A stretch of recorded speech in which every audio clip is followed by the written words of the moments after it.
In undergraduate school, I went to Georgia State University, and I was a psychology major with a sociology minor. I took a class called Careers in Psychology. And so my professor had someone from each career field in psychology to come speak to us. And so there was one person that came and spoke, and she was an industrial and organizational psychologist, and she talked to us about how she is the liaison between two different countries and two different corporate offices, and she's the person that works in the middle to make sure they can communicate well. I was sold. I was absolutely sold. And so from that point, she said they usually take interns that study abroad, and I was terrified to study abroad at first, but then after she said it, for some reason, my fears went away. I actually got a full scholarship to study abroad in Argentina, and so I got to study the different human rights and all of that great stuff within Argentina, Cordoba, and Buenos Aires, and then after that, got my master's in industrial and organizational psychology.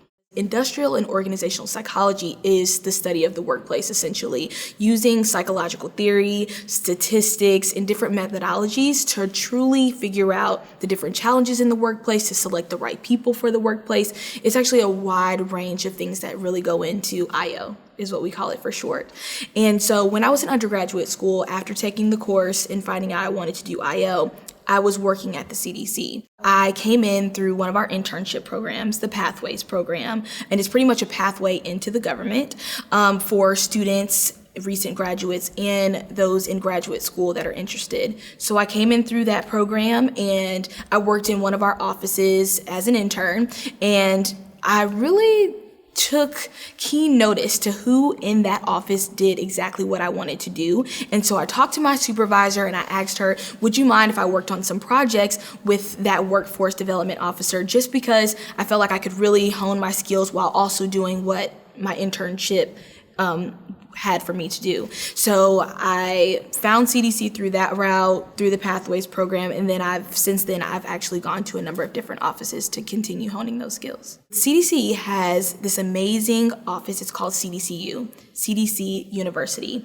in a sense that you can literally go and take a wide breadth of different types of courses, trainings, certifications. And so I've truly taken advantage of CDCU, and whether it's taking courses for analytical skills, for statistics, or personal skills, communication tactics, writing with tact via email, leadership development programs that I've signed up for. It just really depends. But CDCU is also a place that I go to if I ever have something I would like to hone. When I came to CDC and when I came to HR, I still had that innovative spirit, in a sense that I was always asking my supervisor, what can I do? What are those gaps? How can I fill them? And figuring them out as well on my own.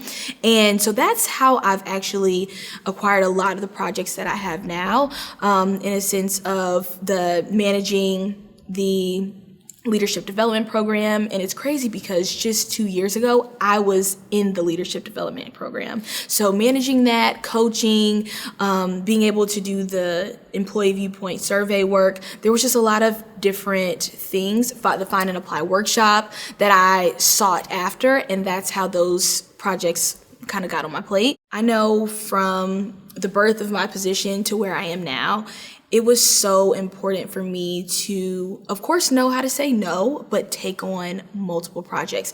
That time management piece is important. Don't take on too many projects that you can't handle, but it's still important to say yes. With networking, I would say it's so important with my entire job, the university relations, the relationships that I have to build internal to CDC, external to CDC. If you're in different leadership programs, it's always important.